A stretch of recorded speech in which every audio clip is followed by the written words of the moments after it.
Sure. So first, once again, thank you so much for joining me on this podcast. I know that your podcast is looking super awesome. You showed it to me yesterday. It's called The Roe Show, correct? Yeah. Very creative.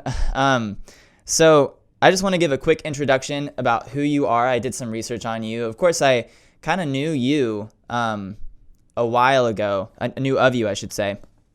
But we connected on LinkedIn. And what I found is that Greg, he is the owner of GRT Incorporated and the Freestyle Trampoline Association. You're a Canadian expert trampolinist, and you are also a gold medalist for the Canadian national team. And that's for trampoline and tumble, right? Yeah, technically it's for synchro. What is that? What is that? Oh, synchronized trampoline. Trampoline, yeah. Oh, that's awesome, man. I never understood how you guys actually timed everything like you guys do. When you jump at the same time, you flip at the same time. That is just... Well, it's not that hard really when you think about it. It's you start off by kind of going together and you're sort of off like this, but then you kind of figure it out. And then 1, 2, 3, and then you're basically more focusing on just getting your routine done, because all routines are kind of done 19 to 20 seconds, of time. So you're kind of all doing the same at that level. You're all sort of the same. And then you just kind of peek over once in a while through your peripheral vision to see where the other person is. So the leader, there's usually a leader, kind of the one who's a little bit jumps a little higher or is a little bit more experienced, which is usually the same thing. And then they will lead. So they will come down a little bit as the other person drops height or something. And they'll be expected to kind of push a little extra because they can. So it's more like follow the leader, but you can't really tell. Wow. So it's almost like dancing when there's kind of like a leader in the dance. That's cool. There is. At least that's the way I look at it. Some other people don't, but there's always a little bit of a lag. You can't tell if they're good enough, but there's always a leader and a not leader. Right. Wow.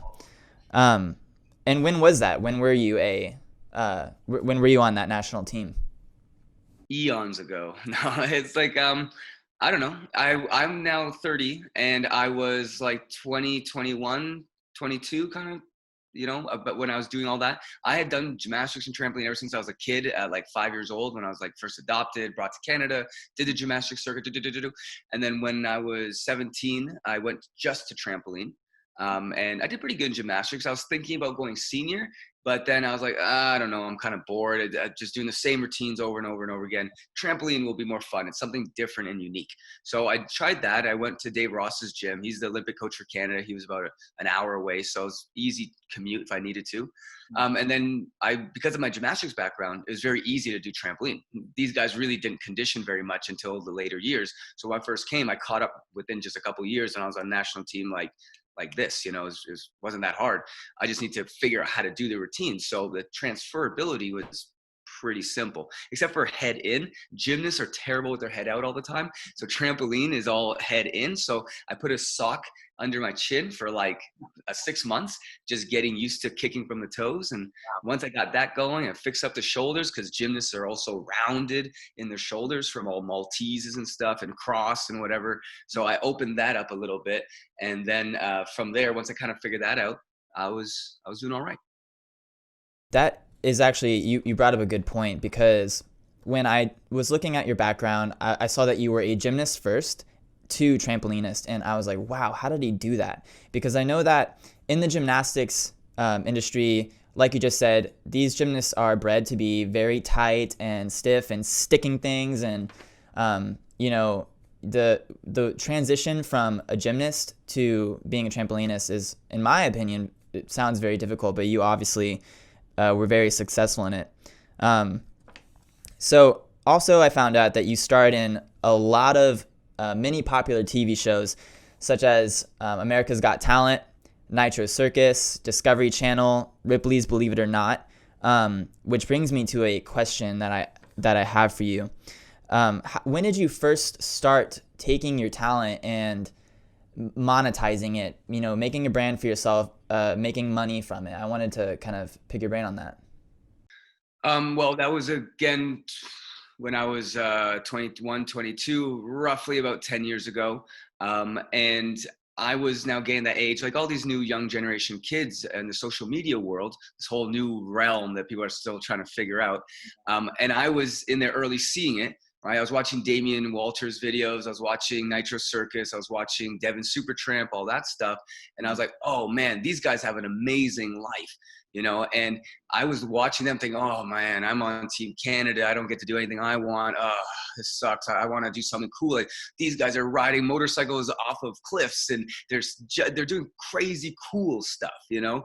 And I was like, oh, you know, but the reality for me is that if Team Canada was like Nitro Circus, so we did a tour with them, and if it was like that, I wouldn't have left. If it was really that exciting and cool and up to date with social media and just the crowd screaming and go, go, go, I wouldn't have left, right? Because that's what I wanted. But they didn't do that. They had a whole different mentality, which is fine. That's their thing, but it wasn't for me. So once I kind of realized that I was never going to get anywhere into the Nitro Circus side of things compared to where I was, I basically said, okay, well, what do I do? I started asking lots of questions, doing research and all that. I reached out to a whole bunch of different business people. I ended up finding a girl that is now my business partner, Trish McGeer. She's been supportive from day one kind of thing, kind of really get my head wrapped around it.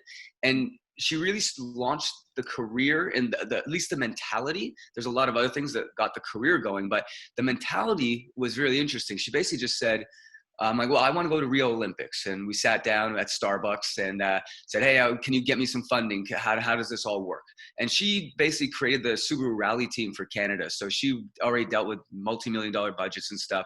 And she already had a Team Canada of her own. So she knew exactly what the deal was and knew exactly why I just didn't want to do that. So the first thing she asked me was, well, you know, where's the open door? What's your federation doing for you? And I'm like, nothing. She's like, well, what do you mean nothing? I'm like, well, I don't know. They don't pay anything. She's like, okay, so how do you get branding? I'm like, I'm not allowed to get branding. It has to go through the federation. Okay, well, can you do social media? Well, no, because I wear tights. Okay. And this list of questions went on for an hour. And every time I said, nope, can't do that. Door closed, door closed, door closed. So I'm like, okay, this is a problem. Right. So she's like, okay, Greg, you're clearly not going to ever make a career in trampoline that way, unless you're just going to open a gym and do all that sort of stuff, which is where most people go. And I was like, no, I want to go Nitro Circus. I'm not owning a gym. Maybe when I retire, I'll go buy a couple of gyms and stuff, but not now. I'm in the prime, right? I got to go out. So once we figured that out, then it was just a matter of figuring out where the open in the market was, right? And this is where, for me, it was like, okay, well, if you want to start with business, well, the first question is, what's the problem you're solving? Right. And the problem for me was what was exactly happening to me. I wasn't getting opportunities. No one really cared what I wanted. I was just doing the same thing over and over and over again, blah, blah, blah, blah. And I was just a dancing monkey, for lack of a better term. So that was the problem. And I saw lots of kids doing this. They never talked about it openly the way I did, which got me eventually kicked off Team Canada. But, you know, this was rumbling. You know, everyone's done gymnastics knows that this is underlying kind of issue. So I was like, all right, we're going to solve this issue. We're going to go out there and we're going to make a whole new version of acrobatics that appeals to new kids in the new generation that really doesn't have the problem that I have. We're going to solve that. So even if you're 12 years old, I have a whole content team of like 100 developers around the world right now. And all we do is pitch them to brands. Some of them are 10 years old. Some are 11 years old. Some don't even do trampoline, but they do camera work. They do this. So we are providing those opportunities. So I had to find the problem. The problem was, you know, what was happening to me. So we went and solved it. And since then, it's been just a journey of figuring out how to solve that to the most practical way that, you know, helps the most amount of people. That is truly amazing. So that actually, I have another question for you, but it sounds like you almost already answered it. I wanted to ask you, so, okay, you know, back when you were these kids' age and you were having that experience where you're trying to make money or you want to do bigger things in life, not just be on a national team, what would be their first steps and what would be the best advice that you could give to the younger men and women that want to do what you did? But it sounds like you are actually already doing that. You're actually already giving that advice out. Is that correct? Yeah, I would say number one is figure out a problem. Go research your industry and figure out all the crap that no one knows what they're doing. Figure out all the problems and then write them all down, and say, okay, here's 10 problems. And if you actually use your brain, you'll find thousands of problems. Like there's millions of things wrong with artistic gymnastics. And it's fine. Every industry has millions of things wrong with them if you're willing to look for it. Right? So it's not like it's gymnastics versus anyone else. All industries are the same way. So this means it's good for any young athlete because it means that it's not like, oh, well, where's the problems? I don't see any problems. No, look, they're there. and go talk to the old guys. They'll tell you the problems. They'll be happy to tell you the problems. And you pick one that resonates with you. For me, it was, I want to go have an exciting life, not this life. So, okay, that's the problem. How many kids want to have an exciting life? Every single one of them, right? So then you figure out that you have a market. Okay, so I have a problem. I have a market of people that if I were to solve that problem, they would be customers, right? That's what business is. So you got to figure out what the problem is, find the customers to go with it. And if you're a little bit loud about it, that's the way I did it, because I wanted to figure out what's going on. Like, who actually is going to talk about this if I raise my hand and actually say something? I remember one time I was with the team and Dave had come in and they were complaining about something privately. And I was like, well, why don't you guys go tell Dave? And like, no one's going to solve anything. Because I was so naive to think that Dave would actually want to solve the problem if they brought it up. I don't know if he would have, but that doesn't matter for this story, at least, is that when we then sat down, they're like, don't say anything, don't say anything. And I'm like, what do you mean don't say anything? You have to say something. What? This doesn't make any sense. You're not going to solve anything if you don't talk about it. So they were all like, ooh, like this. And I was like, well, Dave, I was thinking this. And, so-and-so and so-and-so also said all of these. And they're like, Greg. And they got so mad at me. But I'm like, guys, don't be wussies. Like, tell people what's up. You know what I mean? You don't have to be mean about it, right? I was a little bit rambunctious as a kid. Everyone knows that. I still am. But you got to have those discussions at least once in a while. So what I would say is have that discussion, do the research. Then it's going to be just honestly trial and error all the way for the next 60 years of your life. I would say don't start a business or even put yourself into that mind state if you're not committed to it for your life. It is a life plan, and it will take you a whole life to figure out how to do it properly. So if you think that this is going to be a, 2 years of doing a little hard work and then I can retire, well, then you should go do something else, because it won't work, right? So you got to be into it. Find a problem, solve it theoretically, then spend the rest of your life actually solving it. Yeah, that's actually really great advice to the younger generation. I know that most kids nowadays, their patience is very low. And like you said, if you're going to want to, make it big in this kind of industry, think about this very long term. Think about you're going to figure it out for the rest of your life. It's not just going to be one, social media post and you're going to blow up and everything's going to be, just dandy. So I think that's great, especially coming from you. So yeah, and you were talking about actually, you said being loud. I think it's amazing how your social media is most likely a great attribute to your success. The funny thing is, you and I connected through LinkedIn, and I hear a lot of people say this. I'm a acrobat. I'm a gymnastics center. I'm a trampolinist. I'm a aerial silks specialist or whatever. Why would I be on LinkedIn? And you and I connected through there. And I got to know way more about your business. You have, I think, over 3,000 followers on LinkedIn, not just connections, but followers, which is, pretty great on LinkedIn. I wanted to know what specifically about your social media strategy. Maybe it's the content, maybe it's the outreach that you're doing, because I see you do a great job at reaching out to people and networking. I wanted to know if you had a sort of outlook or recipe for people on social media. I could give you an entire, library of information of what to do, but I will keep it to what I think is probably the most important thing that I see the mistake being made by people that think they're going to be good on social media, but really just don't do it. It depends on your mentality going into social media. A lot of people look at social media like kind of at the start, Facebook, where I post my my meal of the day or what I'm doing with my kids or anything like that. No one cares about that. Hate to be that guy. Nobody cares about your kids. Nobody cares about your medals that you're getting at your gym. Nobody cares about how awesome your grandmother is or your whatever. And I know it sounds mean, but no one cares. Not anyone outside of your little box. You have a little box. Everyone's got a little reality, and you have your associations in your box, and that's it. So you got to decide, are you a social media person that's there to update and just tell the people that are already there what's going on? And then that's a whole different story. That's a whole different story, right? Because that is more like the yearly newsletter to the family, right? And that's fine. But if you're looking for growth and you're looking for new people that don't know who you are to find you, then you need to completely switch your mentality and think of it like an entertainment service. You are not, no one cares what you did last weekend. They care what you're going to provide them for value. The humans are very easy. You give them value, they'll do whatever you want. That's how coaching works, right? It's finding the way to do it for each person. That's where it gets a little bit contextual and a little bit hairy sometimes, you know.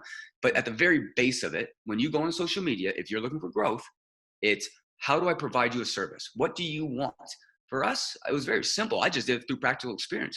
When I was a kid, my coach would bring in those big TVs, you know, strapped down, and, you know, in science class that you have when Bill Nye, the science guy, has got to teach the class because the teacher's too lazy to do it, right? He brings in one of those to gym, and we'd sit there in like the board office of the gym, and we all sit and watch Paul Hom or Dragulescu or whoever it was at the time. And it was, and I loved Alexander Jelkov. He was my man. He was so cool. And he's Russian, obviously. But we would watch that for just 10, 15 minutes. And that was our warm up. That got my blood pumping. I'm like, oh man, I can do this. Oh, okay, let's go, go, go. And we were racing to the rope climbs. We were racing to the stretching and flexibility. We were racing to the P bars. So that was my start, saying people just want inspiration. There's so much poo-poo out there in the world of everyone fighting about this and fighting about that. And when, even if you took both sides and you realize they actually both don't know what they're talking about, right? So I just ignore that. I really don't get political. This is why I'm just starting kind of tell the story now, because I really don't like to do that too much. Right now it's been 10 years, so I can kind of let it out, but that's why I'm a little bit, you know, shy on that sort of stuff. Mm-hmm. But it was just to say, what's the service I can provide? People want inspiration for training. Done. One simple thing. I'll find all the good highlights, and these people send us their videos. They want promotion, right? Yeah. So one of the Team Canada guys messaged, oh, I don't like what you're doing. You're just stealing people's videos. I'm like, no, because they send it to me and they ask me. And people are like, oh my God, he shared it. I'm famous now. These kids don't understand the real reality, but you know, they think that, and it gets them a step up. So for them, I'm giving a value to the kids that want that step up into their career. But then I'm also giving the coaches and athletes a different perspective of something they can try when they go to training. You open up our social media and say, hey, that's some cool stuff. Hey, maybe I can do that next time I go in with the kids, right? So that's the value. And you start looking at social media as a way to provide value to people. Then all of a sudden it's not that hard. It just grows, and then it's just about keeping up with the new trends. So you got to get on TikTok. If you're not on TikTok, then you're way behind. If you're not on LinkedIn, you're super duper way behind. You're not even on this earth of social media if you're not on LinkedIn. You know what I mean? So this is where it's not hard once you switch the mind. You're an entertainer. You're providing value. Maybe it's education. Maybe it's I don't know, just inspirational quotes. Maybe it's what not to do. Maybe it's something, but it has to be something that people will get value, not just an update about you. It's a selfish mentality that destroys social media. You're going in thinking about yourself and trying to tell everyone else how good you are. Look at what I did. Look at my kids. Blah, blah, blah. No one cares. Sorry. Hate to tell you that. They don't care. You need to say, how can I help you? And these kids are perfect at it. These young kids, and people give them a lot of criticism, but they are so much smarter about this stuff than any of the older generations. Not all of them, obviously, but majority of them, because they know. And they'll put in their comments, tell me what to do, guys. What kind of content do you want to see, right? Right. Gymnastics gyms don't do that much. Older generations don't do that. They don't have that dialogue. So I would say that the big thing is look at yourself as a service provider, and you're transmitting it through the telephone wires called social media. And from there, it's just going to be trial and error and figuring out what people like, what they don't like, and you adjust again for 60 years. Yeah, I think everything you said is gold, because, you know, you just pretty much said if you want people to, you know, buy into your social media account, you know, give them value, whether that's through entertainment or knowledge, or even if it's just a stimulating video. I think everything you said is awesome. I think a lot of people are going to get a lot from that. You know, just to wrap it up here, I really just want you to tell me a little bit more about your business, which is GRT, and the Freestyle Trampoline Association. Would you be able to just give a couple of insights about what that is? Yeah, long story short, as part of my whole problem-solving mechanism of providing more opportunities for athletes, we said, okay, well, we need to get out of this industry for now. We need a fresh start. because then you're just battling politics and stuff. And even though we went on our own, we're still having the politics. So imagine how bad it would be if we stayed in. Like, oh God, don't even want to think about that. And it's funny because the Australian president at the time of the Gymnastics Federation there knew what we were doing when we were doing the Nitro Circus thing. So he invited us out and gave us some tickets to their nationals. And from there, he said, don't talk to the FIG. Do it yourself. It's much better. It will be what you need. He's now not there anymore. Maybe that's why. I don't know. but it was do your own thing. So we did our own thing and we created the Freestyle Trampoline Association. This was about 4 years ago now. The first few years was just me getting a platform. And you got to invest in that. Like through our investments and investors that helped us out, we would have easily put about 100 to 150,000 in just getting a platform. So if you're not willing to do that, don't even waste your time. Go do something else. Right? So you need that investment. But if people believe in you, they will. So we got that investment. We said, okay, let's go. We started building. We started traveling, doing all that stuff. What we have now is a group of about 100,000 kids that call themselves G-Trampers or Freestyle Trampolinists.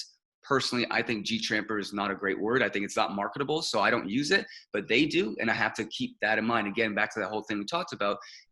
I'm providing a service for these kids. I can't tell them that their name doesn't make sense. Even if I thought that or fully thought it, I couldn't do it anyway. So we ended up just kind of working with them. We built it. Now we have like I said, a content team of about 100 kids that basically all different levels, ages, sports that basically go and we partner them with brands. And we say, hey, you can do some flips in your backyard trampoline. Good enough. Here, make an edit, make it look like this. They do it and they're great. They actually are really good at it. You can see on our social media channel, the GRT crew and stuff like that. You can see some of the edits they're making. We're getting them to that next level, teaching them from the young age. And we're literally partnering them with brands. The cool thing is that these brands then also fund the existence of the freestyle trampoline community because they are the investors. If you talk to someone in other sports, a lot of sports have the same sort of strategy. They'll find the manufacturers, like Subaru did it, right? That's who funded the entire rally circuit basically in Canada. You know what I mean? And so we partnered with all the manufacturers and lots of different trampoline parks. We have about 100 different partners now as well. And we basically now partner the athlete with the brand. Then the brand pays, the athlete provides a service. We become the matchmaker in a sense, and that glues our community together. More events. So we have like 3 series now. We have the Tramp Champ, which is like fun games on trampoline. That's a competition. But then the GT Games is like a nationals. We have one in the US, we have one in Europe, and we have one in New Zealand every year. We've done it for the last 4 years. And then we have Freestyle Frenzy, which is more of a commercial version. This is what we sell to GoPro, Red Bull, the big brands, not the little community brands. The community is there as a platform, but then these kids want to get to the big boys, right? That's the whole point. So then as long as we have that platform, now we're able to now say, well, we have these athletes. Like for example, Carolyn, who is she's a famous wakeboarder. We're going to go do some content with her next week. Right. And I'm not going, I'm stuck in Canada right now, but our guys will go out there, shoot the content, make it with the brands and everything. Then we go and sell it. And it becomes like a content agency, kind of like Gary Vee. I'm not sure if you know who he is, but yeah, so stuff like that. And that's what we've now become. And we've been called by New York Times the sport that was grown on Instagram. And then they have documentaries about it. And it's now a full thing. If you actually look at googletrends.com, you actually can see it's kind of flat. And then all of a sudden, and now, so it's an actual trend. So we actually, what marketing people would say, we created a category. So now that we've created the category, we've tightened it up over the last couple of years. We have full educational programs for parents, kids, brands, and disabled people. We work with rebound therapy for disabled athletes. We literally hit the whole spectrum because the acrobatic community really isn't big enough to really, get my gears going unless I own the whole thing. So I'm going for the whole spectrum.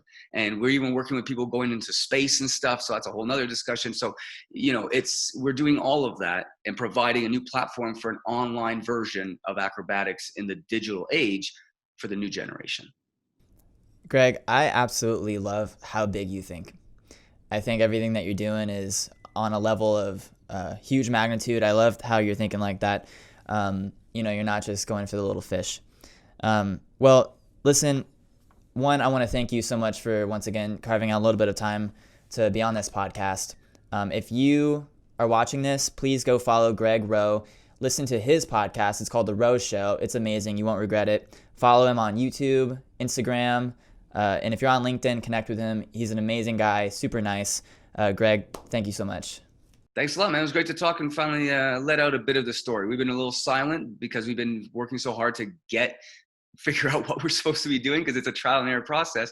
But we're pretty solidified now, and we're ready to tell the story. So thanks for helping us do that.